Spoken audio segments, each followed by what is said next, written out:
BNP chairperson Begum Khaleda Zia সহ বিএনপির নেতাকর্মীদের মুক্তির দাবিতে আগামী ২৬ এপ্রিল শুক্রবার রাজধানীতে সমাবেশ ডেকেছে দলটি। নয়াপল্টনে দলের কেন্দ্রীয় কার্যালয়ের সামনে এই সমাবেশ করার ঘোষণা দিয়েছে তারা।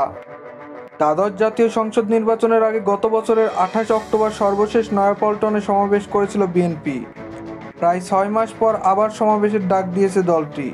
এতে প্রধান অতিথি থাকবেন বিএনপি মহাসচিব মির্জা ফখরুল ইসলাম আলমগীর। ঢাকা মহানগর দক্ষিণ বিএনপির সদস্য সাইদুর রহমান মিন্টু স্বাক্ষরিত এক সংবাদ বিজ্ঞপ্তিতে এ তথ্য জানানো হয়। বিজ্ঞপ্তিতে বলা হয়, এই সমাবেশের সভাপতিত্ব করবেন ঢাকা মহানগর দক্ষিণ বিএনপির আহ্বায়ক আব্দুস সালাম এবং সঞ্চালনায় থাকবেন সদস্য সচিব রফিকুল আলম মজনু। বিএনপি এবং অঙ্গ ও সহযোগী সংগঠনের সর্বপর্যায়ের নেতাকর্মীকে যথাসময়ে কর্মসূচিতে অংশগ্রহণের জন্য আহ্বান জানানো হয়েছে।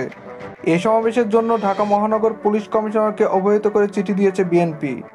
মুসাব্বির আল নাফিজ, আপডেট শিরোনাম।